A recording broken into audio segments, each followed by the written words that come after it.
You're listening to Skeptoid. I'm Melanie Tresick-King, guest hosting for Brian Dunning from Skeptoid.com. Rethinking Science Education. Welcome to the show that separates fact from fiction, science from pseudoscience, real history from fake history, and helps us all make better life decisions by knowing what's real and what's not. Picture this. There I was, in front of the class, lecturing with my usual enthusiasm, this time about the stages of mitosis. As a biologist, I might be a bit biased, but biology is awesome. It helps us understand the diversity and interconnectedness of life on Earth and our place within it. Unfortunately, most of my students didn't share my enthusiasm. Non-majors biology is often taught like a watered-down version of the introductory course taken by majors. After briefly touching on the scientific method, the rest of the semester is a whirlwind tour of the major concepts in biology: molecules, cells, genetics, organisms, and evolution. One of the most popular textbooks is over 800 pages long for a single semester for students who don't want to be scientists when they grow up. I never liked this baby bio approach, and I was always searching for something better, trying out different textbooks, labs, case studies, and frequently using issues relevant to students' lives to teach important concepts. And yet, my epiphany came while I was teaching how mitosis can help us understand cancer. But the looks on my students' faces still haunt me. They weren't excited. They were bored, overwhelmed, scared. I realized they were going to memorize and then purge everything right after the exam. And if or when they were impacted by cancer in the future, would they remember what they learned? Was I even teaching them what they needed to know? Even worse, I wasn't helping to allay the fears and anxieties that they associated with science. This was the last science course most of them were ever going to take, and I was squandering the opportunity. So here it was, the moment of truth. I asked myself, why are nearly all undergraduates, regardless of major, required to take science? By chance, I stumbled upon a quote by Carl Sagan. If we teach only the findings and products of science, no matter how useful and even inspiring they may be, without communicating its critical method, how can the average person possibly distinguish science from pseudoscience? Sagan was right, of course. Science is so much more than a bunch of facts to memorize.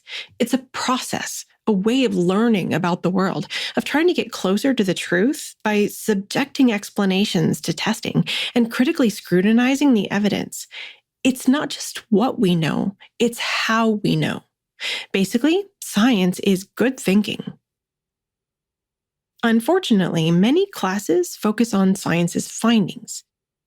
But facts are forgettable, easy to look up, and even changeable. If we don't teach science's essential process, how will they be able to differentiate between reliable and unreliable claims? Instead of facts, students, and honestly all citizens, need the essential skills of science literacy and critical thinking that will help them navigate today's world and tomorrow's. Case in point, the COVID-19 pandemic. Not only was there a new virus, there were new treatments and new vaccines.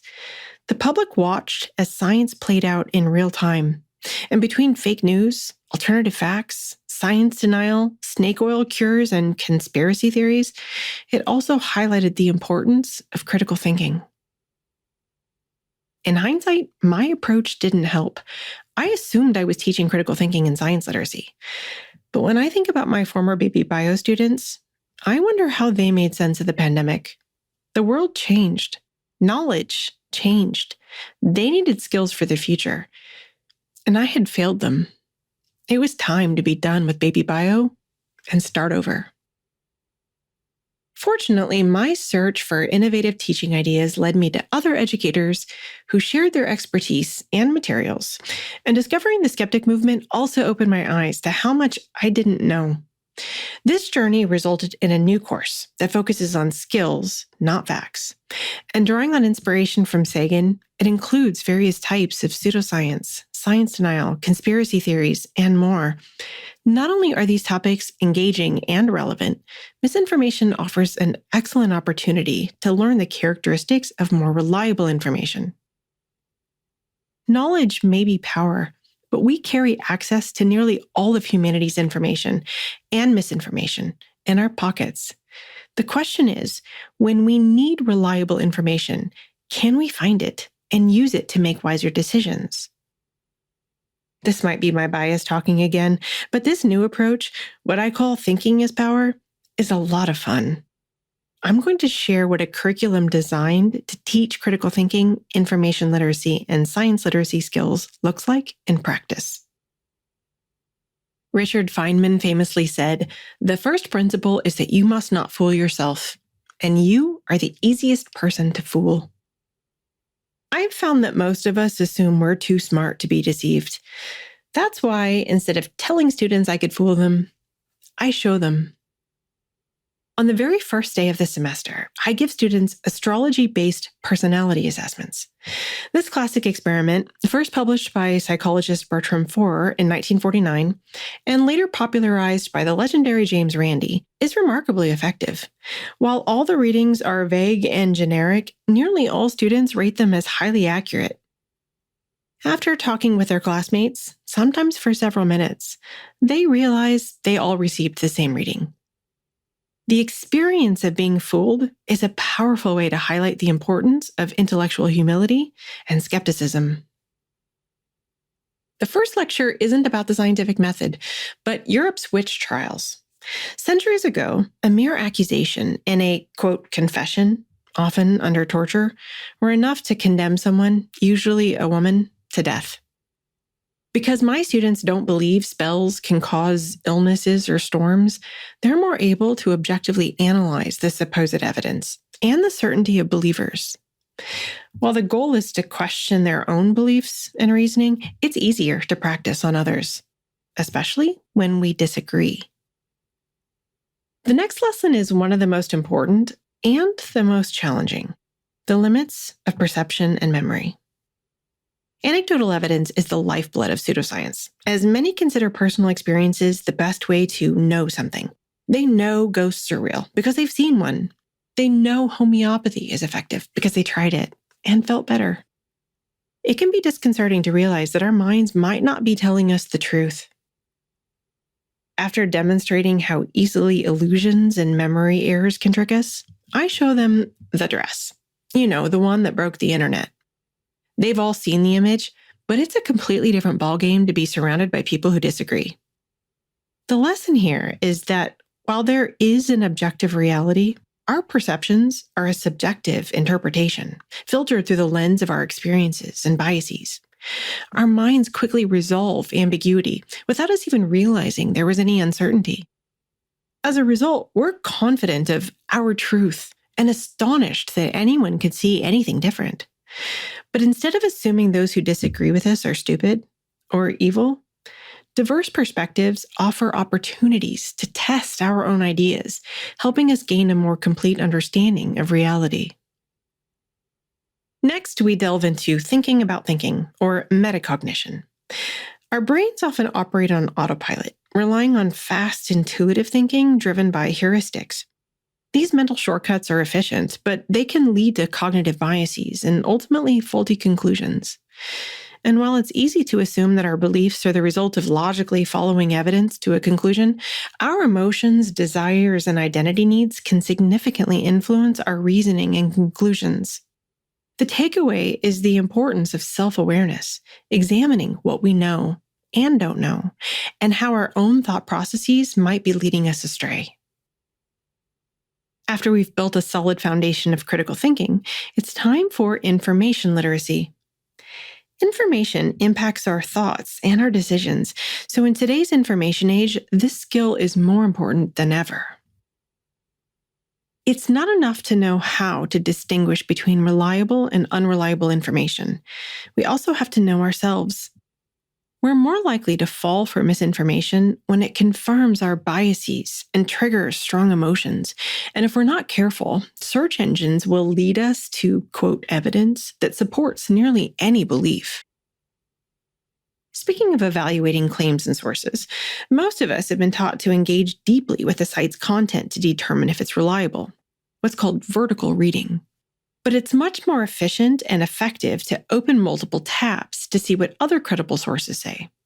This technique, called lateral reading by Sam Weinberg, is one of the most useful skills for navigating the digital landscape.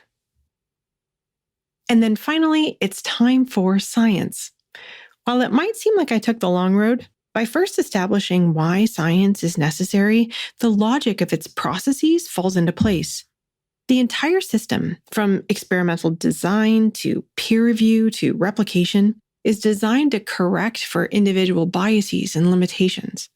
Why do we test new treatments using double-blinded randomized control trials instead of I tried it and felt better? Because we can fool ourselves. And about that scientific method, there isn't a single way to do science, and the recipe-like formula in most textbooks, observation, hypothesis, experiment, conclusion, is at best an oversimplification. Beyond controlled experiments, there's also observational science, where data is collected in the real world. There's also historical science, discovery science, theoretical science, and so on. Science historian Naomi Oreskes argues that science isn't a singular method, but a community of experts using diverse methods to gather evidence and scrutinize claims. In short, the goal is to build consensus through multiple lines of evidence and expert agreement. As a science communicator, I often see people doing their research. They might be well-meaning, but they're missing the key ingredients of self-awareness and science literacy. Unfortunately, confirmation bias and Google Scholar make formidable teammates. When they find a study that supports their belief, because there's almost always a study that says nearly anything, they're even more confident in their position. But here's the key. Not all studies provide the same kind of evidence. Think of each study as a piece of a puzzle. Individual pieces might be misleading. The bigger picture is much more reliable. One of the most vital, yet frequently overlooked aspects of science education is how scientific knowledge builds. Imagine the cross-section of a tree. At the center are the findings that have been repeatedly confirmed, and therefore are the least likely to be overturned. Around the outside are the frontier findings. While textbooks are full of the facts, theories, laws, and models at the center of the tree, the news often highlights what's new, exciting, and unexpected. This gives the impression that scientists are always changing their minds and therefore shouldn't be trusted, when in reality, that's how the process works. And also, why is changing your mind with evidence a bad thing? We live in a world built by science, and we swim in a sea of information.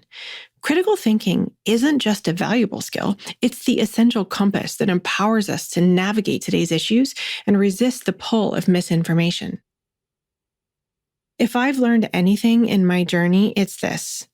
An education that emphasizes process over content can equip students to gain the skills necessary to make wiser decisions. This realization resulted in a complete shift in my curriculum.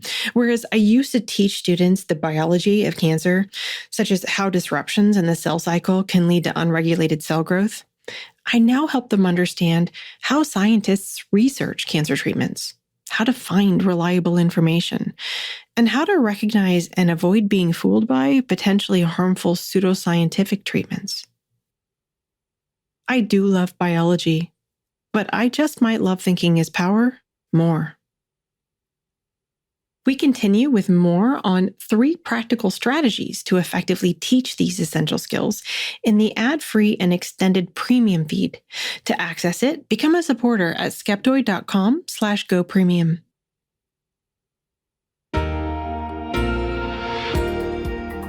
This has been guest host Melanie Treese-King. I communicate critical thinking, information literacy, and science literacy at thinkingispower.com.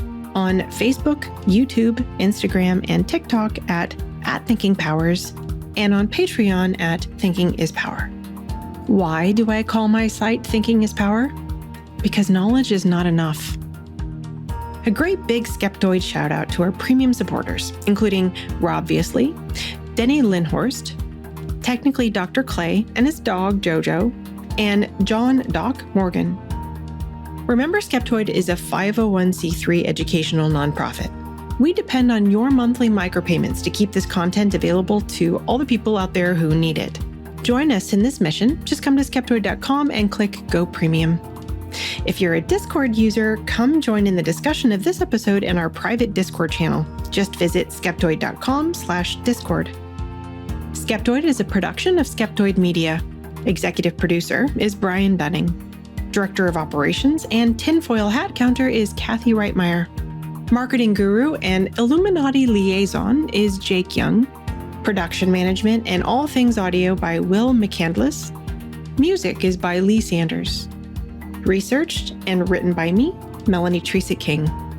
Listen to Skeptoid for free on Apple Podcasts, Spotify, Amazon Music, or iHeart. You're listening to Skeptoid, a listener-supported program. I'm Melanie Teresa King from Skeptoid.com.